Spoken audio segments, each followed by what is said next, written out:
E aí, galera, mais um programa começando, mais um Vazando na sua tela ou no seu áudio. E Ed, seja bem-vindo. E um abraço também pro nosso amigo Paulo, que esse horário deve estar onde? Na França ou Portugal? Ah, não sei, Já deve ter rodado, né? pode ser que ele esteja lá em Portugal tomando um Ou vinhozinho, Dubai, né? né? Ou Porque é, o o Paulo cara, é uma caixinha de surpresa, né? A ele cada é, momento o Paulo tá em algum lugar do mundo, menos aqui do nosso lado. Então, foge da gente, não sei por foge, quê, né? foge da gente, mas o rostinho dele tá aqui, né, do Paulo. E acompanha aí no nosso Instagram, porque de vez em quando ele aparece lá pra trazer uns É, palpites naquele flamenguistas. cenário obscuro dele, É, né? naquele cenário dele que a gente brinca que é a Casa da Luz Vermelha. Mais ou menos isso. Galera, hoje a gente vai falar sobre um assunto muito importante para todo mundo que ama futebol, que é a seleção brasileira, né? A seleção brasileira vem deixando todos os torcedores tristes, né? Desde a Copa de 2002 que a gente não tem um resultado expressivo, né? 2006 foi derrota, 2010, 2014 nem se fala, 2018, 2022 Brasil não tá em primeiro lugar nas eliminatórias, não tá em segundo lugar nas eliminatórias, tá em terceiro ou quarto ali, acho que é terceiro, por pura Pura sorte. sorte. Vem apresentando um futebol horrível. Teve ali uma sucessão de erros desde a saída do Tite, né? E é sobre isso que a gente vai falar hoje, sobre a seleção brasileira e se existe algum nome que a gente acha que seja favorito, Ed. Ed, quando a gente olha aqui o histórico, peguei o resultado desde 2003, que foi logo quando o Filipão foi campeão, né, com o Brasil em 2002. Filipão sai. Desde então a gente já teve um, dois, três, quatro, cinco, seis, sete, oito técnicos na seleção brasileira. E nenhum deles trouxe um resultado expressivo. Quando eu digo expressivo, é uma final de Copa do Mundo, Sim. correto? É, de todos esses técnicos que passaram por aí, é, eu vejo, acho que muitas pessoas veem assim, que apesar de todos os problemas, o técnico que trouxe mais resultado para a seleção, no meu ponto de vista, foi o Dunga, cara. Até se você vê em porcentagem ali, a passagem do Dunga, Copa América 2007, Copa das Confederações 2009, com 75,4% de aproveitamento. E na segunda passagem dele, ele também teve 75,6% de aproveitamento. Sim, porque o Tite, muito bom aproveitamento nas eliminatórias. Pô, eliminatória, cara, não adianta ter um bom aproveitamento na eliminatória. Em 94, o Brasil se classificou no último jogo para a Copa do Mundo E foi campeão. e foi campeão, cara, entendeu? Então, assim, eu acho que isso aí não, para mim é indiferente se o cara tem aproveitamento na eliminatória. Eu quero o resultado nas Copas, principalmente na Copa do Mundo. O cara chegar, conseguir chegar pelo menos na semifinal, a final o Brasil tem que ter, né? Porque os jogadores que a seleção brasileira tem hoje, cara, é brincadeira, cara. São jogadores de primeira prateleira no mundo, cara. Então não tem como. É, o Brasil não tá chegando, não ser um time de chegada, não sei o que que tá acontecendo. Eu tava vendo um vídeo até meio engraçado, cara. A seleção brasileira de 2002, né? Todo mundo batendo pandeiro, tantando dentro do vestiário, Era um clima, levantando né? altinha, né? Brincando, cantando. Aí, pô, você vai ver a seleção hoje, tá todo mundo na frente do espelho. Nada contra, cara. O cara querer cuidar dele, né? Mas, pô, penteando o cabelo, musiquinha, caixinha de som, ouvindo música, não é mais aquela seleção que a gente Não tem via, mais né? aquele clima, né? Não tem. E aí, Ed, você falou um ponto bem importante, que é sobre aproveitamento. Quando a gente olha ali pro Tite, o Tite tem um aproveitamento bizarro, de 80%. Então, o Tite teve 81 jogos, ele ficou de 2016 a 2022. Ele teve 15 empates e 6 derrotas. E ele levou a Copa América. Mas é isso, né? O brasileiro acho que cansou um pouco de olhar pelo aproveitamento, né? Eu acho que aproveitamento é isso. Acho que é mais do que obrigação do Brasil Sim. se classificar para a Copa do Mundo. Sim, não, pô, não tem como.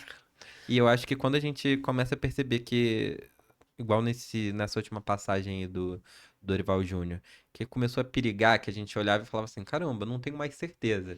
E aí foi certa a hora de mudar, né? Porque a gente olha o Tite saindo em 2022, ter aquela bizarrice, né, do Edinaldo Rodrigues em querer trazer O o Ancelotti Ancelotti. ainda tá nisso, né? Ainda tá nisso. E aí depois ele traz ali o Fernando Diniz como um técnico interino, que Diniz ele é um técnico que ele precisa de um tempo para trabalhar. Ele ficou 6 jogos, teve 38% de aproveitamento, o pior entre esses técnicos que a gente trouxe. E depois traz o Dorival Júnior, é um cara que estava em alta no futebol brasileiro, né? Pelo que ele fez no Flamengo, pelo que ele fez no São Paulo. E o Dorival faz, enfim, mexe muito mal. A gente até falou já aqui, né, disso em outro programa. O Dorival mexia mal, o Dorival convocava mal. A gente tem uma seleção ali que hoje tá todo mundo brincando, né, que é uma seleção de empresário, né? É, Quem o empresário traz, ele joga lá. E o Brasil termina com 58% de aproveitamento esse período do Dorival Júnior. E como é que você enxerga isso? Tá certo mudar, né, Ed? certíssimo. Eu acho que eu já falei isso aqui em algum programa nosso aqui, que a seleção brasileira, é, depois que começou a ser comandada pelos patrocinadores, acabou, não tem mais futebol. Porque é jogador de patrocinador que são convocados, cara. Não interessa se o cara tá bem ou se tá mal, ele vai ser convocado, né? E o que eu vejo é, eu até estava ouvindo falar, a gente não sabe, porque não sei qual fonte que foi, não sei se é verídico ou não, que o Jorge Jesus, que está cotado também para vir para a seleção, né, falou que uma das exigências dele seria ele convocar e não ter influência de patrocinador para convocação. Porque senão ele não queria. E além do salário altíssimo, né? Que a gente ainda vai continuar pagando um salário alto pro Dorival. Dorival, né? Mas as confederações do Brasil, as federações, os presidentes do clube não estão se importando, né? Não Porque estão, não. reelegeram o Eles, Edinaldo, pois é. né? Nem quiseram escutar o Ronaldo. Então, De assim, fato, não. de alguma maneira eles estão achando isso tudo muito bonito, né? Muito certo, né? Pois é, eu acho que tem que começar a cobrar das federações, não da Perfeito. CBF, né? Porque se a CBF está fazendo isso, as federações que Estão são deixando. culpadas, estão deixando. Perfeito. Ed, Parreira, em 2003, Dunga entrou em 2006, Mano Menezes, esse é o nosso querido técnico. Filipão, 2013 e 2014, Dunga, Tite, Fernando Diniz e Dorival Júnior. A gente tem só nome ali de medalhão, né? De medalhão. O Dunga, que foi ali uma experimentação, né? Sim, é. Ele não tinha ali uma experiência, mas de resto a gente tem ali medalhões do futebol. Fernando Diniz tava muito bem, né? Ele tinha ali acabado Ser campeão da de ser campeão da Libertadores, Libertadores, Recopas e tal. então tinha ali um pouco dessa vivência, né? Na verdade, foi até no ano, né? Ele entrou no ano que o Fluminense estava disputando a Libertadores, mas ele estava em alta. Sim. O Tite já era um medalhão. O Tite tinha até ganho Libertadores com o Corinthians, tinha ganho Campeonato Brasileiro, né? Eu tenho quase certeza. Filipão também a gente não precisa dizer nada, né? E aí, Ed, mudando aqui agora, né? Quando a gente olha em títulos, só o Parreira trouxe uma Copa América e uma Copa das Confederações. O Dunga trouxe uma Copa América e uma Copa das Confederações. O Filipão trouxe uma Copa das Confederações na passagem dele em 2014. E o Tite trouxe uma Copa América em 2019. É muito pouco, né? Mas ao mesmo tempo, quando a gente olha para o passado, o Brasil antes era acostumado a ganhar esses campeonatos. Agora não, né? O Brasil, quando ganha, é quase É uma é festa, uma né? É festa. E verdade. chega a ser bizarro. Bizarro, bizarro, sim. Não, eu não consigo entender, assim, porque potencial tem. Falta realmente alguém de pulso pra pôr a seleção jogar, cara. Porque, estão querendo trazer o Jorge Jesus. Ele é o mesmo estilo do Diniz, cara. Ele precisa de tempo pra trabalhar. Não é aquele cara que vai chegar e vai fazer o time rodar de uma hora pra outra. Ele vai precisar de tempo. O estilo de jogo dele é esse. Mas eu acho que o Jorge Jesus tem um ponto positivo. Que o Jorge Jesus, ele, como a gente já falou aqui, né?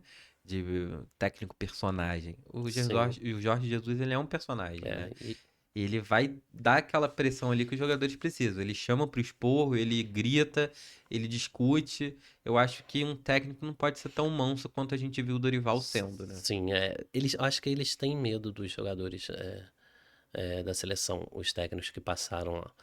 É, você vê os caras totalmente apáticos à beira do campo ali, né? Você não vê, eles conversam muito com os jogadores que estão no banco, com os auxiliares, mas você não vê eles chamando um jogador no canto, pô, não é assim, vamos fazer desse jeito. Não tem isso, né, nesses técnicos que passaram pela seleção. É, E talvez o Jorge Jesus faça isso, né? Vai ter esse peito, assim, eu acho que seria. O bom dele seria isso, né? Mas aí dá pra tirar esse 7-1 da É, dá pra tirar Porque da tela. Eu trouxe aqui, Ed, até pra gente dar uma olhada no histórico de Copa do Mundo do Brasil. 2002, o Brasil foi campeão com o Filipão. 2006, Copa do Mundo da Alemanha, técnico Parreira, eliminatórias, primeiro lugar. Fase de grupo, primeiro lugar. Caiu aonde? Nas quartas de final. Perdeu para a França de 1-0. Que, Ed, ali tinha algum tipo de uma rivalidade, né? Teve ali Sim, em 98, a gente teve ali. é, Enfim, o Brasil sempre ali jogando com a França, sendo os dois melhores elencos, né? O Brasil jogava muita bola, a França também jogava muita bola. Eu acho que foi o gol do Thierry Henry, sim, né? E é isso, o Brasil fez uma ótima eliminatória, fez uma ótima fase de grupo, mas caiu nas quartas. Quando a gente olha 2010 com o Dunga na África do Sul, a mesma coisa. Fase de grupo, primeiro lugar. Aí antes, nas eliminatórias, também primeiro lugar. Cai nas quartas de final de virada para a Holanda em 2-1. Quando a gente olha 2014, acho que a gente pode pular, né? é, Mas Brasil não participou das eliminatórias por ser o país sede, mas ele foi o primeiro lugar na fase de grupo. E aí a gente teve um mais ou menos. A gente chegou no nosso melhor resultado, que a gente chegou até a semifinal, ou seja, a gente passou das quartas, mas a gente perde de 7-1 é, da Alemanha, que foi a maior vergonha da história da seleção brasileira. Aí, 2018, temos o técnico Tite, primeiro lugar nas eliminatórias, primeiro lugar na fase de grupos, cai nas quartas para a Bélgica de 2-1. 2018, Copa do Catar, Tite de novo, eliminatórias, primeiro lugar, fase de grupo, primeiro lugar, também cai nas quartas, perde para a Croácia de 4-2 nos pênaltis. Então, quando a gente olha aí as últimas 5 Copas do Mundo, 4 o Brasil cai nas quartas, e quando o Brasil vai para a semifinal, ele toma um sacode alemão. a Alemanha que vinha se preparando há anos, né? Tinha Perfeito. perdido Copa para o Brasil, né? Em 2002, perdeu a final para o Brasil, mas é um time que já vinha se preparando para um título, né? E aí, E Ed, como é que você olha isso aí? O Brasil chega 4 vezes nas quartas de final e uma vez na semifinal e toma um sacode. É pro torcedor ter esperança? eu acho que o brasileiro é um Difícil, né? povo esperançoso, né? Mas o futebol tá muito mudado, não existe bobo no futebol. E eu, assim, eu sempre acredito que a seleção brasileira uma hora vai voltar a jogar o que jogava, né? Só que, cara, não sei. Tem que vir um técnico de peito, é o que a gente tava falando antes, peitar patrocinador, peitar quem for e convocar os melhores jogadores mesmo. Não adianta o cara ter nome, não tá na fase boa e vir pra seleção fazer o quê? É isso. Tirar a vaga de quem tá jogando?